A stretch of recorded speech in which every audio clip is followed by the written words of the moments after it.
الفاتحة. أعوذ بالله من الشيطان الرجيم. بسم الله الرحمن الرحيم. الحمد لله رب العالمين الرحمن الرحيم مالك يوم الدين. إياك نعبد وإياك نستعين اهدنا الصراط المستقيم صراط الذين أنعمت عليهم غير المغضوب عليهم ولا الضالين.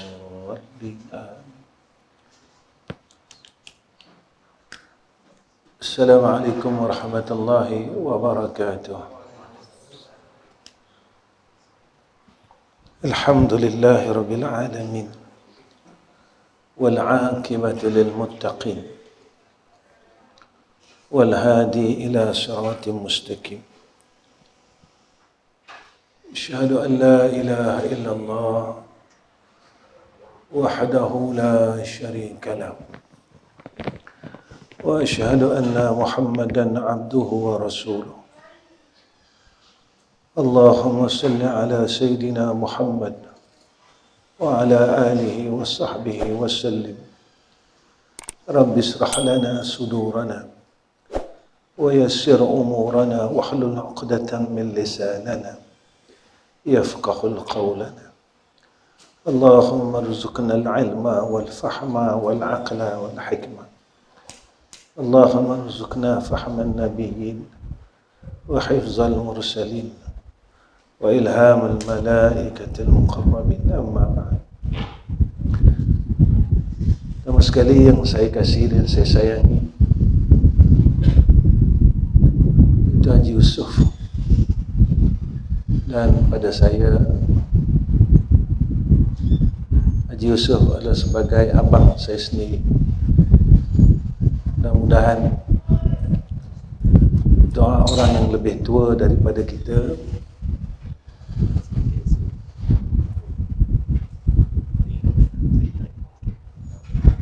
menjadikan kita lebih barakah, menjadikan kita beroleh keridaan dan rahmah Allah Subhanahu wa taala. Dan saya hormati Ustaz Yaakob Yusra dan yang hadir pada malam ni Ustaz Rasdan, dan yang saya sayangi Abang Osman, dan sekalian jamaah yang hadir pada malam ini. Dan kita bersyukur kerana Allah berikan kita tentuan yang baik dan dapat ditemukan dalam satu tempat yang baik dengan keizinan daripada Allah Subhanahu wa taala. Tuan-tuan yang saya rahmati, tuan-tuan yang dirahmati Allah, malam ini sebenarnya kedatangan saya sekali lagi bukan untuk saya memberikan tazkirah ataupun kuliah, tetapi sebagai untuk menghubungkan silaturahmi. Jika mana kalam saya pada malam ini yang keluar daripada mulut yang penuh dengan kejahilan ini adalah khusus untuk saya menasihati diri saya sendiri, dan khususnya untuk isteri dan anak-anak saya dan keluarga saya khususnya, supaya kami sentiasa berharap di dalam bimbingan dan pimpinan daripada Allah Subhanahu wa taala. Seperti mana yang disebut oleh Sayyidina Rasulina Muhammad sallallahu alaihi wasallam, ad-dinun nasiha, agama itu satu nasihat. Maka malam ini saya menasihati diri saya khususnya dan anak isteri saya. Dan jika ada yang mendengar, maka jika baik ambillah untuk perjalanan hidup ini menuju kepada Allah. Dan jika tidak baik, memang sepatutnya, kerana kalam ini keluar daripada insan yang tidak baik, keluar daripada insan yang bodoh, keluar daripada insan yang penuh dengan kesalahan pada Allah, dan maka selayaknya untuk dilontarkan dan untuk tidak dipedulikan kata-kata ini. Mudah-mudahan majlis kita dalam rahmah bin rahmah daripada Allah, redha berredha, dan dalam keberkatan Allah. Semua orang dalam menuju kepada Allah Subhanahu wa Ta'ala dan tak lepas daripada perjalanan ini. Saya, isteri dan anak-anak, seluruh keluarga, dan juga semua orang, kita sedang dalam menuju ke hadrah Allah. Bila waktunya, wallahu a'lam. Kerana waktu itu dirahsiakan oleh Allah. Maka dalam masa perjalanan musafir kita ini menuju kepada Allah, saya menasihati diri saya, wahai Ahmad Rizam bin Ghazali, masgulkanlah diri kamu dengan perkara yang diradai oleh Allah Subhanahu wa Ta'ala. Jika mana kamu berharap akan rahmah Allah, tetapi jika mana kamu merasakan kehidupan ini, kesibukan di dalam urusan kehidupan dunia ini dapat membahagiakan diri kamu untuk menuju kepada Allah, maka teruskanlah untuk kamu mengikut akan kehendak nafsumu sendiri. Kita jangan lupa, dan saya jangan lupa, bahawa kesibukan yang kita lakukan daripada dulu dan sehingga sekarang adalah kesibukan yang sama. Tetapi dunia sudah sampai, umur alam telah sampai kepada penghujungnya.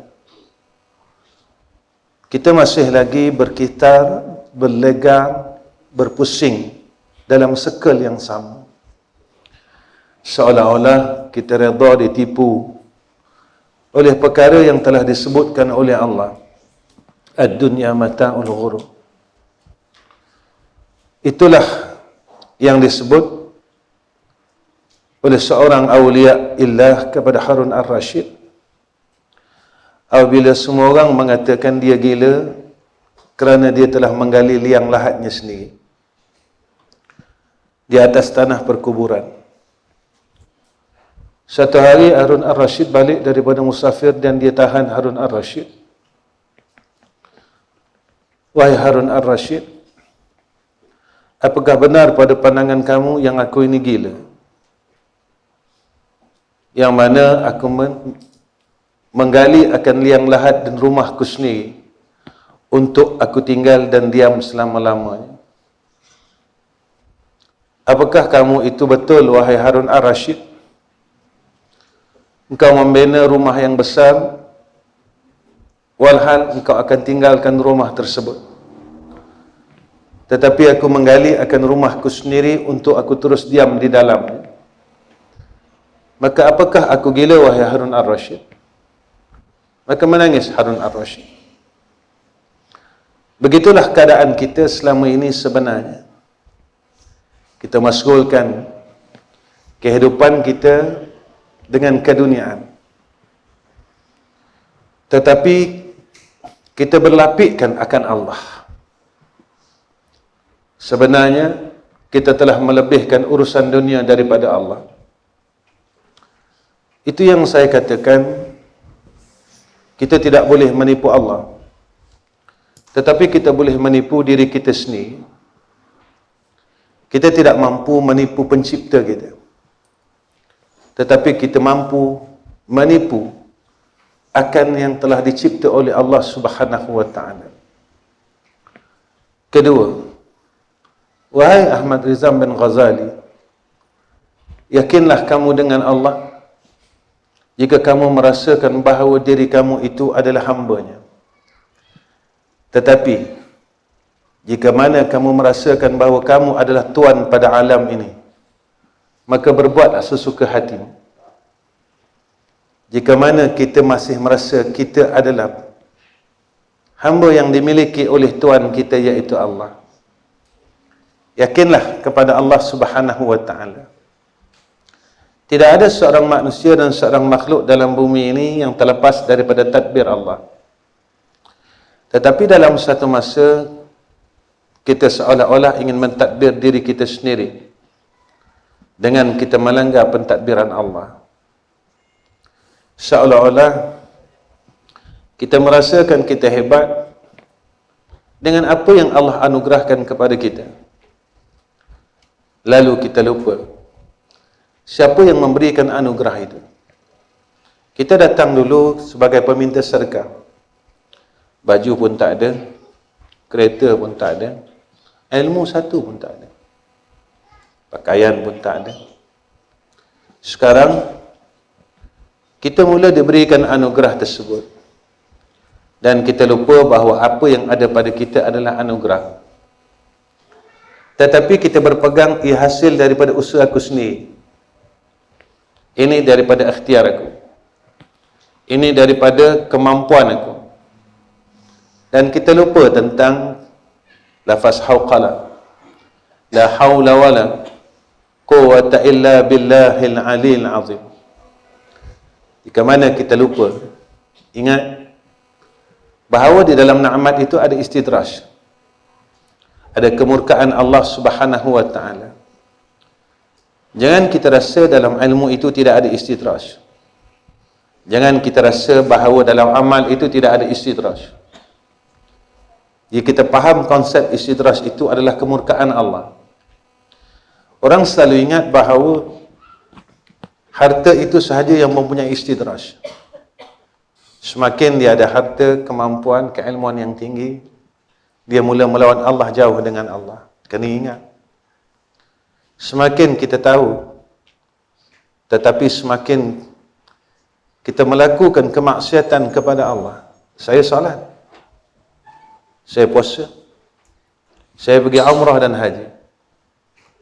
Tetapi bagaimana tentang batin kalian?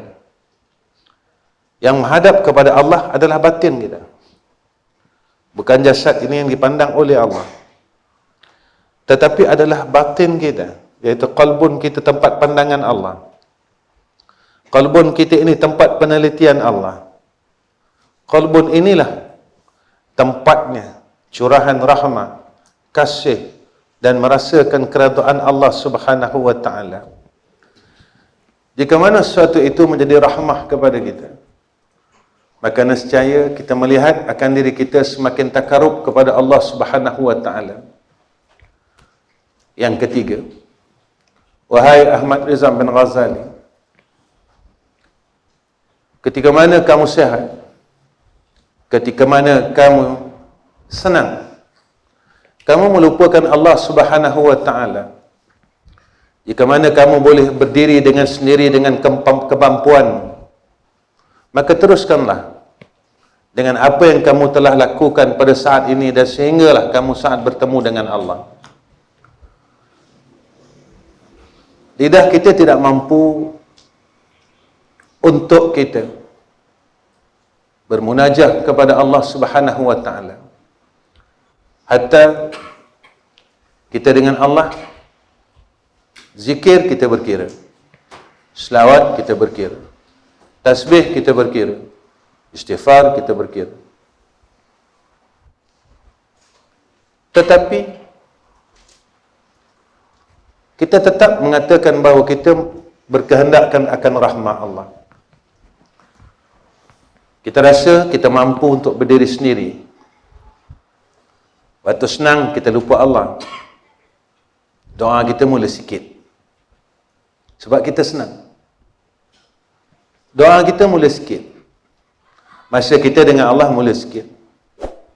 Sujud kita mula sikit. Alhamdulillah, ada solat fardu. Jika tidak, kita tak mampu untuk sujud. Asma Allah mula sikit yang keluar daripada mulut kita. Tetapi semua yang keluar daripada mulut kita hal keduniaan. Dunia, dunia, dunia, dunia dan dunia. Itu yang kita bincangkan daripada mula kita bangun tidur sehingga kita nak tidur. Berapa kali kita menyebut asma Allah pada hari ini? Berapa kali kita beristighfar kepada Allah pada hari ini? Berapa kali kita bertasbih kepada Allah pada hari ini? Ingat, apakah tujuan Allah jadikan lisan? Apakah tujuan Allah jadikan lidah? Maka kita tanya diri kita sendiri, Apa yang aku nak bawa balik bertemu dengan Allah Subhanahu wa taala. Tuan-tuan, zaman ini zaman orang pandai. Zaman ini bukan zaman orang bodoh. Tetapi zaman ini juga ramai orang yang melanggar perintah Allah. Zaman ini ramai hafizul Quran. Maka semakin ramai hafizul Quran, makin zaman itu juga semakin banyaknya kemungkaran dan kemaksiatan. Zaman ini seolah-olahnya ramai orang buat baik, tetapi seolah-olah kebaikan yang kita buat adalah sia-sia, tidak ada keberkatan. Diri bermasalah, anak-anak masalah, keluarga bermasalah, jiran bermasalah, sama-sama orang yang pandai bermasalah. Sebenarnya apa kehidupan ini? Kita nak apa sebenarnya? Saya tanya diri saya, kita nak apa sebenarnya? Kita tuntut apa sebenarnya? Kita cari apa sebenarnya? Jika dapat jawapan ini, maka tuan-tuan akan, saya dan tuan-tuan akan duduk pada garis panduan yang betul. Tanya diri kita masing-masing, aku cari apa sebenarnya? Aku nak apa sebenarnya? Aku cari duit ni untuk apa sebenarnya? Aku cari semua benda ni untuk apa sebenarnya? Allah akan tanya kita besok kelak. Tuan-tuan, saya dan tuan-tuan akan balik jumpa Allah, dan pasti akan jumpa Allah. Dan tidak terlepas daripada pertemuan dan perjumpaan ini, jika mana kita terlalu lalai dengan apa yang berlaku di sekitar kita, maka jangan sampai besok kita di sana penuh dengan penyesalan. Wahai Ahmad Rizal bin Ghazali, jika mana kamu telah dewasa dan kamu sering membelakangkan dua ibu bapamu, karena seolah-olah kamu telah mampu untuk berdiri sendiri tanpa bimbingan ibu bapamu. Ingatlah bahawa ibu bapamu adalah sebesar-besar wali di dalam dunia ini. Selalunya seorang anak bila dah besar, dia dah pandai, dia akan buang mak ayah dia. Dia akan ketepikan ibu bapanya. Ingat kisah Uwais Al-Qarni. Walaupun dia tak pernah bertemu dengan Sayyidina Rasulullah Muhammad sallallahu alaihi wasallam, tapi namanya disebut oleh Sayyidina Rasul kerana dia telah memuliakan ibunya. Dia masih lagi tidak melepaskan akan sebesar-besar karamah di dalam hidupnya. Jika saya dan tuan-tuan masih ada ibu dan masih ada ayah, jangan sekali-kali membelakangkan mereka. Kerana seorang ayah ini dia tak pernah berhenti memerhatikan anak-anaknya. Daripada dia kecil sampai dia besar, sampai dia dah ada anak, sampailah dia dah ada cucu jika dia hidup. Ayah ni akan tengokkan dia dan perhatikan dia dan sentiasa mengambil berat tentang anak. Sebab itu seorang ayah sebenarnya dia tak perlukan duit seorang anaknya. Kami sebagai seorang ayah tak perlukan harta anak-anak kami, tetapi kami hanya perlukan sedikit pandangan daripada kalian, sedikit kasih sayang, sedikit penghormatan. Kerana sepanjang hidup seorang ayah tidak pernah berhenti pada akalnya memikirkan akan anak-anaknya. Walau mereka ini telah berkahwin, ada anak, tetapi seorang ayah masih tidak berhenti untuk memikirkan akan kisah kehidupan mereka. Sehinggalah tubuh seorang ayah ini jatuh ke muka bumi dan langsung ditanam ke liang lahat. Wahai Ahmad Rizal bin Ghazali, maka kau carilah kawan-kawan yang saleh yang dapat membantumu untuk kamu hampir kepada Allah. Tetapi jika mana kamu rasa kamu tidak perlukan kawan-kawan yang saleh kerana kehebatan dirimu sendiri, maka bertemanlah dengan orang-orang yang jauh dengan Allah Subhanahu wa taala. Walaupun kadang-kadang kita ini dalam kebaikan, kita rasa kita dah baik. Tapi benarkah kita baik? Pada pandangan Allah kita baik atau tidak? Betul. Semua orang cakap husnuzan. Orang baik tentu ada sifatnya orang baik. Orang mukmin tentu ada sifat orang mukmin. Tapi kalau sifat mukmin itu tidak ada, apakah mausuf itu ada? Jika sifat mukmin itu tidak ada, bolehkah dikatakan itu adalah orang yang beriman? Jika sifat orang saleh itu tak ada, bolehkah dikatakan dia orang saleh? Maka sebab itu, bukan saleh itu pada pandangan manusia, tetapi saleh itu pada pandangan Allah. Bukan mukmin itu pada pandangan manusia, tetapi mukmin itu pada pandangan Allah. Pernah tak dalam hidup kita bertanya, siapa aku pada sisi Allah? Siapa aku pada sisi Allah? Siapa aku pada sisi Allah? Kerana apa yang Allah berikan kepada orang kafir ada pada kita. Dunia memang Allah bagi kepada mereka dunia, harta, pangkat dan sebagainya. Satu perasaan yang orang kafir ada, yang kita juga ada, iaitu keresahan. Resah. Selama ini kita resah dengan keduniaan. Resah, dan resah. Saya, Ustaz Yusra, buat madrasah. Ustaz Razdan, ada Akademi Miftahul Jannah. Kenapa kita resah?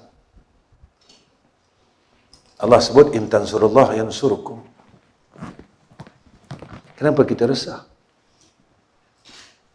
Apakah kau tak percaya dengan apa yang ada di dalam Al-Quran?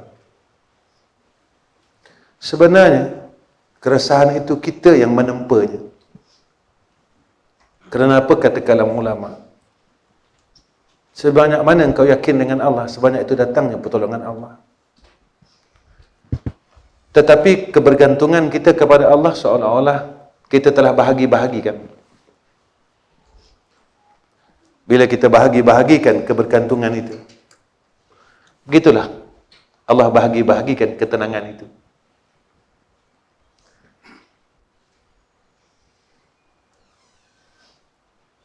Yang Allah sebut dalam Al-Quran begini, ini untuk saya dan untuk semua orang, dan untuk pangkat anak saya Ustaz Yusra. Wa may yatawakkal 'ala Allah fa huwa hasbuh. Kau serah bulat-bulat dengan Allah, Allah cukupkan segala keperluan. Betul, dengan kena usaha dan ikhtiar. Tapi mana berat tawakalmu dengan usaha dan ikhtiar? Apakah berat kepada usaha atau berat kepada tawakal? Di mana peratus kita? Allah Maha mengetahui.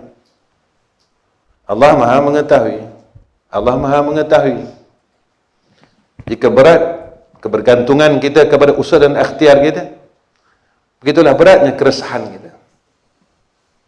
Jika berat lagi kebergantungan kita kepada Allah, maka ketika itu, maka dikurangkan keresahan kita. Seperti Allah resahkan pada hati orang kafir. Sebab itu pada orang mukmin tidak ada keresahan dalam keduniaan ini. Kenapa tuan-tuan? Sebab dia yakin Allah ini zat yang maha kaya.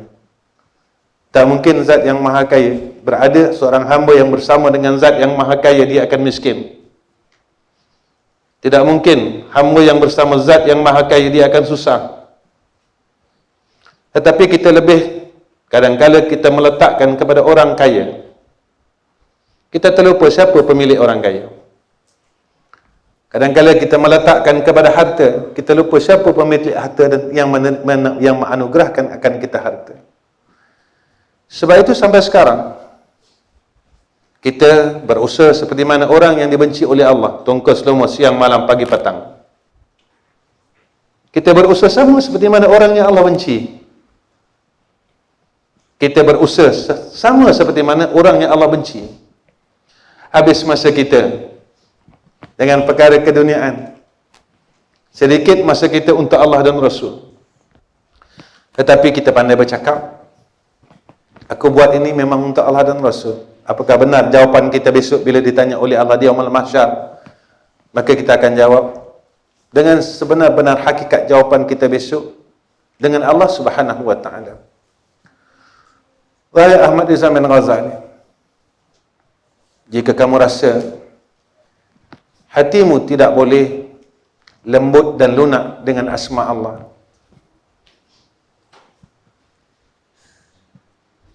maka di manakah kedudukanmu pada sisi Allah? Kita berzikir, tetapi asma Allah tidak mampu melunakkan hati kita dan melembutkan hati kita. Padahal sifat orang mukmin Allah sebut dalam Al-Quran. Bahawasanya orang yang beriman itu apabila disebut nama Allah hatinya bergetar. Di mana silap hatiku? Di mana sebenarnya hatiku? Di mana letaknya hatiku? Sehingga hati ini tidak mampu lunak, lembut dengan asma Allah. Kalimah ini seolah-olah tidak berguna dalam hidup kita. Kalimah asma Allah seolah-olah tidak ada apa-apa fungsi di dalam jiwa kita. Siapa kita sebenarnya? Apakah kita ni orang yang munafik pada sisi Allah? Hati yang keras. Asma Allah tidak mampu untuk melembutkan hati-hati kita yang keras ini. Siapa sebenarnya kita pada sisi Allah? Pada pandangan kita, kita orang hebat. Dengan serban putih, jubah putih dengan ridak hijau ini. Dipandang dan dipanggil dengan panggilan yang semakin hari semakin melonjak, Tuan Guru dan sebagainya. Rupanya, kedua kaki ini masih lagi duduk dalam neraka Allah dan tidak mampu untuk keluar. Rupanya, insan dengan panggilan yang begitu tinggi, terbenam dalam neraka Allah Subhanahu wa taala, tidak mampu untuk keluar daripada neraka Allah. Jika mana seorang hamba hati itu tidak boleh lembut dengan asma Allah, siapa kita sebenarnya? Subhanallah, tidak mampu melembutkan hati kita. Allahumma salli ala Sayyidina Muhammad tidak mampu melembutkan hati kita. Astaghfirullahalazim tidak mampu melembutkan hati kita. Siapa kita sebenarnya? Sebab itu kita rasa kita orang baik, rupanya Allah pandang kita sebagai orang jahat. Kita rasa kita orang hebat, rupa pada Allah kita sebesar-besar kehinaan. Kita dihinakan oleh Allah Subhanahu wa taala dalam dunia ini tanpa kita sedar. Sebab itu kita sering bertanya dengan diri kita semua, apakah Allah redha aku sebenarnya? Apa yang aku buat selama ini dalam keredaan Allah atau tidak? Sebab tanda Allah redha, Allah sebut dalam Al-Quran, radhiyallahu anhum wa radu anhu zalika liman khasyya rabbah. Dalam satu bulan ini ataupun satu minggu ini, berapa kalikah kita merasakan dalam hati kita, ya Allah, Kau ni redha ke aku tak? Ataupun kita tak ambil kisah. Redha tak redha, itu bukan hak aku. Janji aku boleh hidup, aku ada duit, aku boleh jadi orang kaya, sudahlah. Allah redha, Allah tak redha, itu cerita lain. Tuan-tuan, jika Allah redha, harta yang ada pada kita akan dijamin oleh Allah jadi barakah dan cukup. Kalau Allah redha, keluarga yang ada pada kita adalah sebagai satu ketenangan dalam kehidupan kita. Kalau Allah redha, ilmu yang ada pada kita menjadikan kita semakin dekat dengan Allah Subhanahu wa taala. Kalau Allah redha, Al-Quran yang ada pada kita menjadikan kita semakin merasakan kebesaran Allah. Tuan-tuan, satu hari saya melihat satu video. Seorang menemu ramah orang yang menulis akan Al-Quran di Madinah yang bernama Osman Taha. Kalau tuan-tuan tengok video itu, tuan-tuan akan nampak sebenarnya tentang mukjizat Al-Quran. Ketika ditanya tentang apa perasaannya yang menulis Al-Quran sebanyak 8 besi, dia kata apa?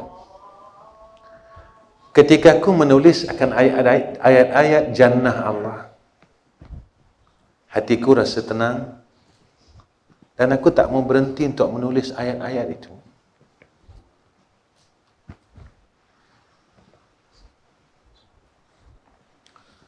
Dan ketika aku menulis akan ayat-ayat azab Allah, seluruh badan aku berpeluh, katanya. Dan tangan aku menggeletar untuk meneruskan tulisan tersebut. Saya tanya diri saya tanya tuan-tuan, selama mana kita baca Quran, apa perasaan kita? Kosong. Kosong. Kosong. Jadi siapa kita? Kita kata Al-Quran ini satu mukjizat dan kita akui mukjizat itu. Kenapa Allah bagi kepada mereka ini merasai akan mukjizat Al-Quran? Kita yang dikeliling dengan Al-Quran, 24 jam dengan Al-Quran, tapi kita tak rasa akan kebesaran mukjizat Al-Quran itu sendiri. Kenapa? Kenapa dan kenapa? Kenapa Allah tak bagi kita? Kenapa Allah tak pilih kita? Kalau kita nak masuk satu sekolah, jika kita tidak ada kelayakan, maka kita tak boleh masuk dan kita tak dipilih. Maka kalau ikut segi teori ilmunya, apakah kita ni tak layak, tidak ada kelayakan untuk merasakan tentang mukjizat Al-Quran itu? Kita kejar khatam Al-Quran, tetapi kita sendiri ragu dengan Quran itu. Kita bangga boleh khatam Al-Quran sebulan sekali, tetapi kita ragu dengan apa yang telah kita khatamkan. Kita ragu dengan zat yang memiliki kalam ini. Kita ragu dengan Allah. Kita tak percaya dengan Allah. Kita tak yakin dengan Allah. Sebab itu, apabila hati kita mula ragu dengan Allah Subhanahu wa ta'ala, ketika itu hati kita mula mengeras dan mengeras dan mengeras. Bila hati kita mula keras, apa yang masuk di dalam jiwa kita tidak akan menjadi apa-apa artinya.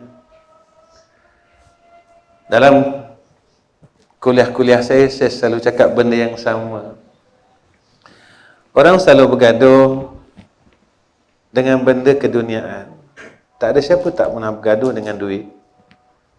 Jika orang pandai, orang kampung, adik-beradik, jamaah, dan siapa pun, selalunya bergaduh dengan duit. Orang akan memfitnah pasal duit.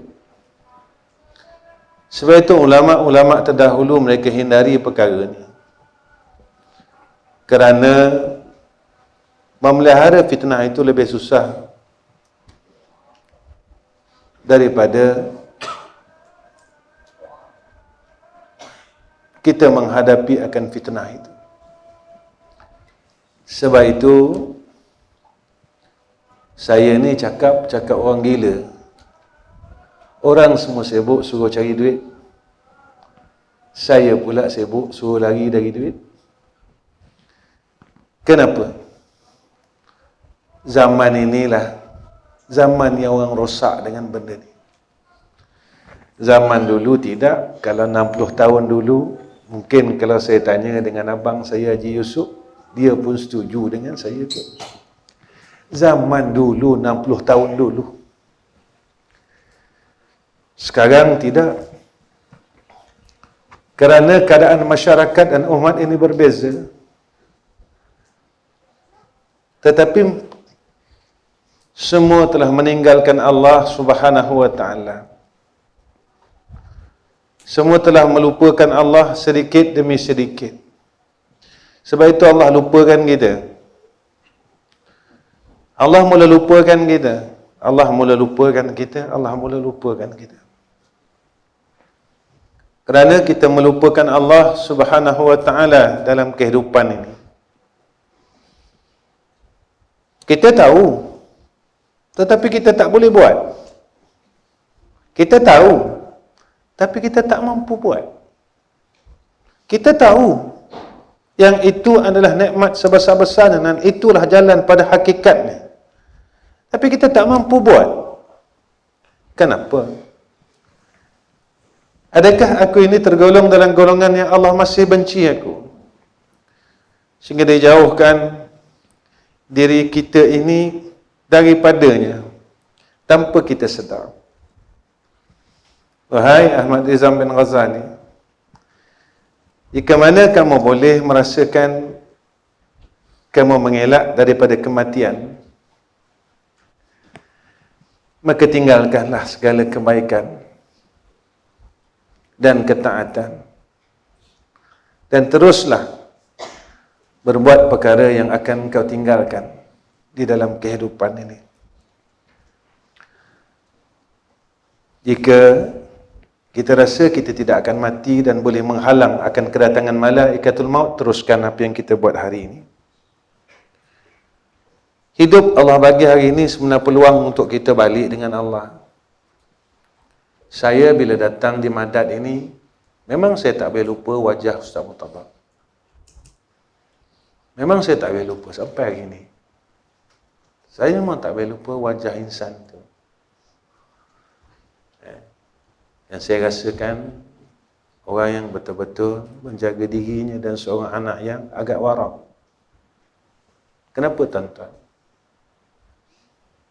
Kita pun tahu dulu almarhum bekerja sebagai seorang pegawai di Jabatan Agama Islam Kedah. Tak begitu? Satu hari dia jumpa saya, dia kata, ayah, Murtada nak berhenti boleh tak? Sebab Murtada rasa khianat dengan apa yang Murtada buat. Murtada rasa Murtada makan gaji buta, tetapi banyak masa yang Murtada lari daripada amanah kerja. Lalu saya bagi pendapat, jika mana kamu yakin dengan Allah dan kamu tidak ragu, maka kamu akan berjalan pada landasan yang Allah redha. Kerana tidak ada kesukaan pada orang yang khianat di dalam amalnya. Sebulan lepas tu dia beritahu saya, ayah, saya dah berhenti. Dan saya tengok dia tak susah pun. Saya tengok dia tak ada pun masalah bertimpa-timpa. Inilah sebenarnya ikon yang perlu kita lihat. Orang yang, seorang anak yang menjaga keluarganya, yang menjaga dirinya dengan Allah Subhanahu wa ta'ala, yang yakin sungguh dengan Allah Subhanahu wa ta'ala, keyakinan yang tidak berbelah bagi, tidak ada zon, tidak ada syak, tidak ada waham. Bila dalam kehidupan ini kita menuntut kemuliaan selain daripada Allah, tunggu kehinaan Allah. Jika di dalam dunia ini kita menuntut kemuliaan yang selain daripada Allah, tunggu kehinaan Allah.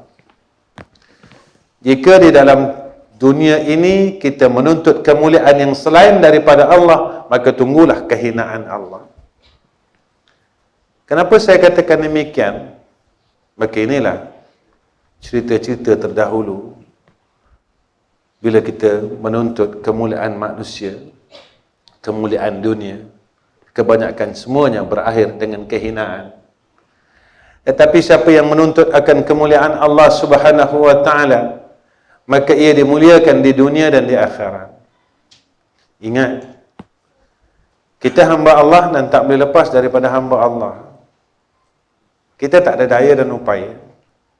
Dua tangan ini kita mampu untuk melakukan kerja dunia, tetapi kita tak mampu untuk mengangkat tangan kepada Allah Subhanahu wa taala. Kadang-kadang kita angkat tangan sambil lewa minta dengan Allah sebab kita rasa kita orang hebat. Tapi kalau kita lihat perjalanan salafus salih, awliya-awliya, mereka angkat tangan seperti mana orang miskin. Mereka minta dengan Allah dengan rasa kemiskinan. Tetapi kita, bila kita susah, baru kita minta dengan rasa kemiskinan. Bila kita sakit, baru kita minta dengan rasa kemiskinan. Tapi bila kita boleh berjalan dengan sendiri, senang, sihat, kita minta seperti mana orang yang kaya bersikap dengan sifat sombong pada Allah Subhanahu wa taala.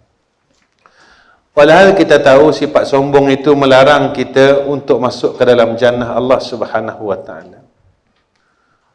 Tuan-tuan yang dirahmati oleh Allah Subhanahu wa taala. Saya rasa tak boleh saya panjangkan nasihat untuk diri saya pada malam ini. Mudah-mudahan apa yang saya kongsikan dan saya tujukan untuk diri saya dan keluarga saya pada malam ini, tuan-tuan yang mendengar, menjadi manfaat. Cuma apa yang saya nak tinggalkan kepada tuan-tuan pada malam ini, mudah-mudahan menjadi satu bekal. Dan itulah yang saya buat selama ini. Dulu saya rasakan bahawa makhluk ini boleh tolong kita. Apa saya silap? Semakin banyak saya mengharap kepada makhluk, sebanyak itulah saya rasa beban dalam hidup. Dulu saya ingat duit banyak, saya senang. Rupanya semakin banyak apa yang kita ada, semakin menyusahkan perjalanan hidup kita. Kawan-kawan jadi masalah. Keluarga kita jadi masalah. Baru saya sedar, rupanya semakin banyak masa kita dengan Allah, semakin beban dan amanah yang Allah bagi kita bukan satu beban, rupanya satu kegembiraan. Maka saya tinggalkan semua benda itu. Bukan saya tinggalkan duduk rumah pondok, tak. Makin kita tinggalkan apa yang kita pegang dulu, pengharapan kita, rupanya Allah tajalli Allah akan kebesarannya pada kita.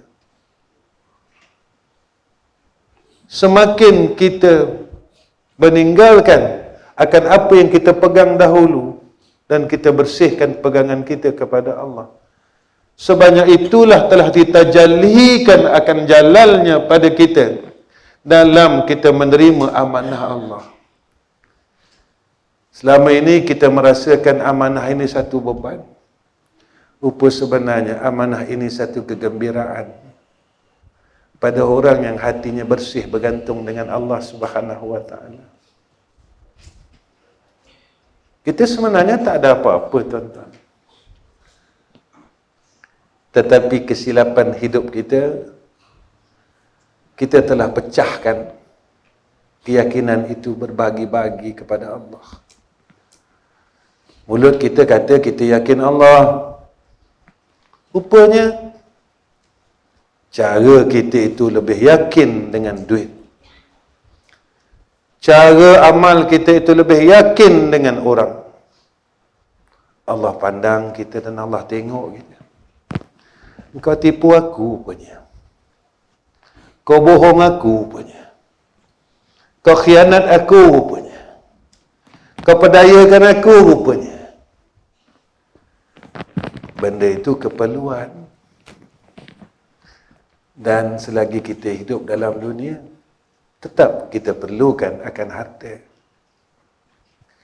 Tetapi jangan sampai harta itu merosakkan hidup kita dan perjalanan kita pada Allah. Jangan sebab perkara tersebut merosakkan hubungan kita dengan Allah Subhanahu wa taala.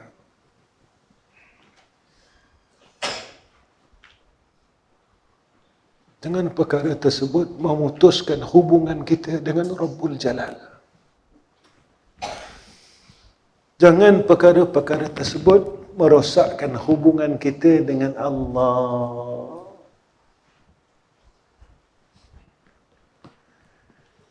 Tetapi jika mana kita rasakan bahawa kita tak memerlukan dia, maka teruslah berharap selain Allah.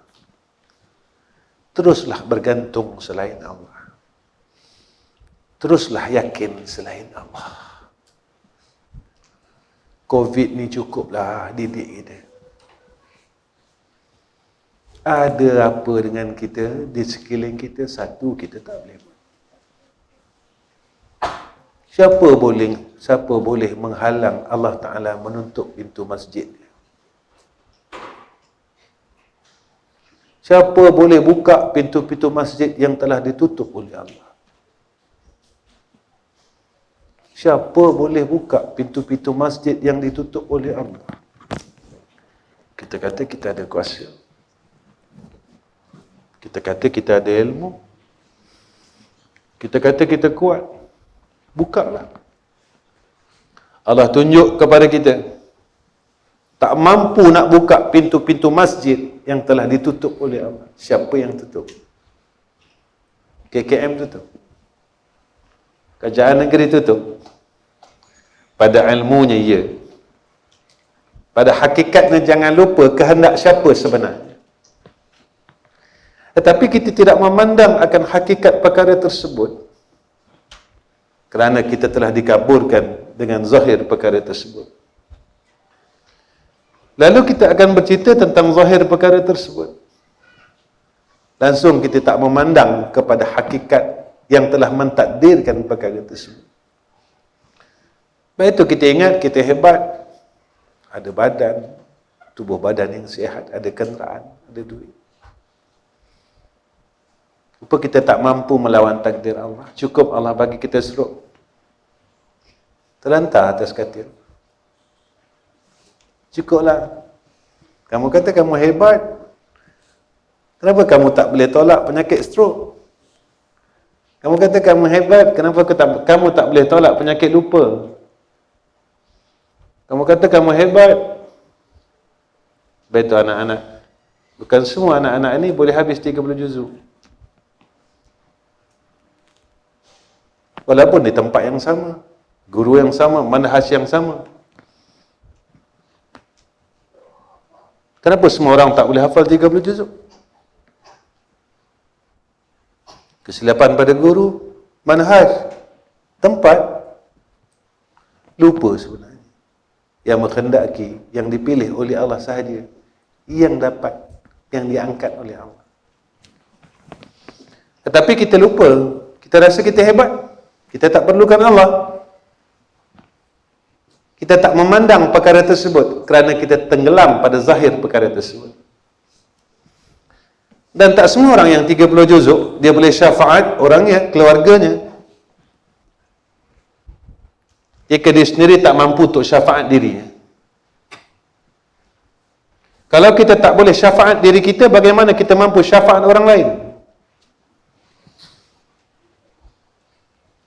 Orang yang hafiz Quran, dia kena selamatkan dirinya dulu sebelum dilaknat oleh Allah daripada Quran. Kalau dia tak boleh syafaat dirinya, bagaimana nak syafaat ibu bapanya? Bagaimana nak syafaat adik-beradiknya? Sebab orang yang hafal 30 juzuk ini adalah satu amanah yang besar daripada Allah. Itu kena jaga. Saya pesan pada anak-anak semua. Ingat, yang ini satu amanah Allah. Bukan satu kemuliaan. Tetapi satu amanah daripada Allah yang kalian kena tanggung hingga yaumul akhirah. Ingat pesan saya. Satu hari insan ini akan pergi menemui Allah. Mungkin kata-kata ini akan menjadikan sepadan dalam hidup kalian. Apa saya nak tinggalkan kepada tuan-tuan? Pertama, janganlah kita lupa mengaku dengan Allah. Iaitu pengakuan, penyerahan dan tawakal kita pada Allah. Saya memang tak tinggal pengakuan ini setiap minggu, setiap hari. buat saya takut. Saya takut saya berpaling pergantungan saya pada Allah. Kalimatnya pendek dan tuan-tuan boleh hafal. Wa tawakkaltu 'ala al-hayy alladhi la yamut. Wa tawakkaltu 'ala al-hayy alladhi la yamut. Wa tawakkaltu 'ala al-hayy alladhi la yamut. وتوكلت على الحي الذي لا يموت وتوكلت على الحي الذي لا يموت وتوكلت على الحي الذي لا يموت وتوكلت على الحي الذي لا يموت وتوكلت على الحي الذي لا يموت. Aku berserah alal atas zat yang maha hidup, hayyul ladzi la yamut, yang tidak menerima mati sekali-kali. Kalau cakap kita orang Melayu, aku berserah pada Allah yang maha hidup, yang tak menerima mati. Aku bergantung pada zat yang maha hidup, yang tak menerima mati. Ada bila kita cakap dengan Allah, Ya Allah, Ya Allah, aku serahkanlah hidup aku pada Engkau yang maha hidup, yang takkan mati-mati, Ya Allah. Ya Allah, aku serahkanlah semua kerja-kerja aku ni pada Engkau yang maha hidup, yang takkan mati-mati, Ya Allah. Aku serahkan keluarga aku, Ya Allah, pada Engkau yang maha hidup, yang tak mati-mati, Ya Allah.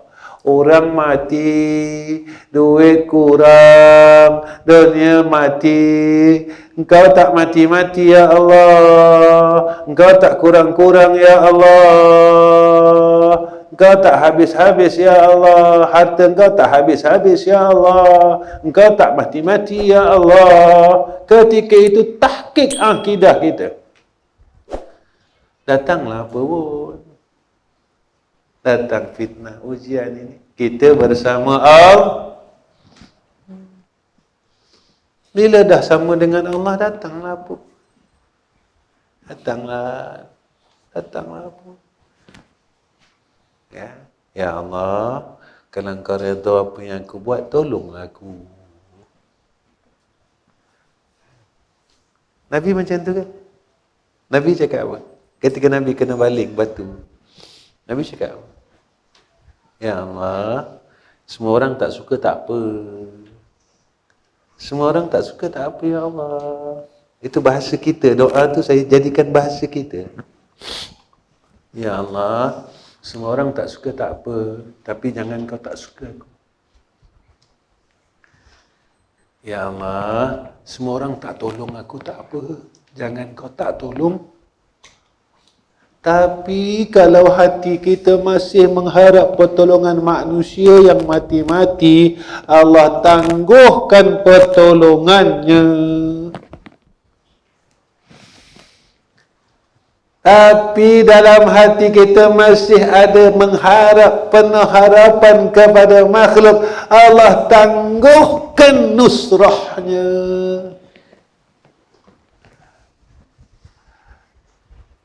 Bersihkan betul-betul, bulat dengan Allah. Ulang benda tu semua orang. Ulang. Wa tawakkaltu 'alal hayyil ladzi la yamut. Wa tawakkaltu 'alal hayyil ladzi la yamut. Wa tawakkaltu 'alal hayyil ladzi la yamut. Akhir kalam, tak rugi bersama Allah sebab Allah tak pernah susahkan kita. Tak rugi bersama Allah kerana Allah tak pernah zalimkan kita. Tak rugi bersama Allah kerana Allah tak pernah kecewakan kita. Tak rugi bersama Allah kerana Allah tak pernah tinggalkan kita. Wa akhirul kalam, Assalamualaikum warahmatullahi wabarakatuh. A'udzu billahi minasyaitonir rajim. Bismillahirrahmanirrahim. Alhamdulillahi rabbil alamin. Wassalatu wassalamu ala asyrafil anbiya'i wal mursalin wa ala alihi wa sahbihi ajma'in. Ya Allah, kami berhimpun semua pada malam ini, Ya Allah. Kami menagih akan rahmat-Mu. Kami tagih belas kasih-Mu.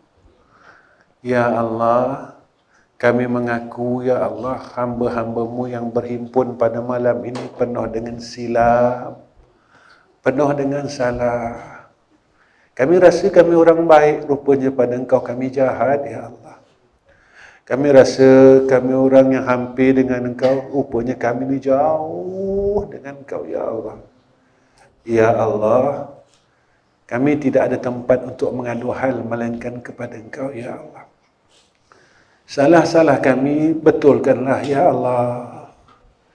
Silap-silap kami pimpinlah, Ya Allah. Jangan Kau teruskan kesilapan ni atas kami, sehingga kami terus sesat. Ya Allah, Ya Rahman, Ya Rahim. Zaman yang kami duduk ini satu zaman yang penuh dengan fitnah. Kami tak mampu, Ya Allah. Kami tak mampu, Ya Allah. Kami sebenarnya memang tak mampu. Tolonglah. Tolonglah. Tolonglah. Tolonglah. Tolonglah, Ya Allah. Tolonglah, Ya Allah. Ya Allah. Ya Rahman, Ya Rahim. Jika ada satu saat, satu masa kami lupa pada Engkau, Ya Allah, maafkanlah. Maafkanlah. Jika kami mula sibuk dengan selain daripada Engkau, Ya Allah, ampunkanlah. Ampunkanlah. Ampunkanlah. Kami memang lemah, Ya Allah. Tapi janganlah kami mati dalam keadaan kami lemah. Jangan Kau matikan kami dalam keadaan kami terus lalai.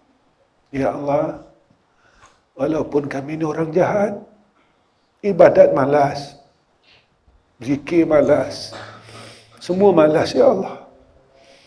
Tapi dengan dunia kami rajin tungkus lumus siang malam pagi petang, Ya Allah. Janganlah Kau marah kami, Ya Allah. Janganlah Kau tinggalkan kami, Ya Allah. Tariklah tangan kami semua, Ya Allah. Pimpinlah tangan-tangan kami semua, Ya Allah. Balik pada Engkau semula, Ya Rahman Rahimin. Ya Allah. Pimpinlah kami dan anak-anak isteri kami, Ya Allah. Ya Allah, jangan Kau tinggalkan isteri dan anak-anak kami, Ya Rahman Rahimin. Jika Kau telah pimpin kami, Kau pimpinlah isteri dan anak kami, menantu kami, cucu-cucu kami, Ya Allah. Jangan Kau tinggalkan mereka, Ya Allah, sebab kami sayang mereka, Ya Allah. Kami sayang isteri kami, Ya Allah. Kami sayang anak-anak kami, Ya Allah. Kami sayang cucu kami, menantu kami, Ya Rahman Rahim. Ya Allah, Ya Rahman, Ya Rahim. Kami mohon pada Engkau, Ya Allah, matikan kami dalam husnul khatimah. Tolonglah, Ya Allah. Tolonglah, Ya Allah. Tolonglah, Ya Allah. Tolonglah, Ya Allah. Kami minta, Ya Rahman Rahim. Ya Allah, kami mohon, kami minta husnul khatimah. Kami minta husnul khatimah, Ya Allah. Kami minta husnul khatimah, Ya Allah. Tolonglah, Ya Allah. Ya Allah, hebat mana hidup kami dalam dunia ni, Ya Allah. Tapi kalau kami mati su'ul khatimah, kami celaka, Ya Allah. Ya Allah, kalau duit kami banyak, kami mati husnul khatimah, kami tak guna, Ya Allah. Ya Allah, pangkat kami besar pun kalau kami tak dapat husnul khatimah, rugi kami ya Allah. Ya Allah, kalau kami pandai mana sekalipun kami tak dapat husnul khatimah, malang kami ya Allah. Ya Allah, tolonglah, dengarkanlah doa semua orang ini ya Allah. Dengarkanlah ya Allah, terimalah ya Allah. Pandanglah muka kami ini ya Arhamar Rahimin. Pandanglah wajah kami ya Allah. Ya mujib as-sa'ilin. Ya mujib as-sa'ilin. Ya mujib as-sa'ilin. Wassallallahu ala sayyidina Muhammad wa ala sayyidina Muhammad. Walhamdulillahi rabbil alamin. Taqabbalallahu minna wa minkum.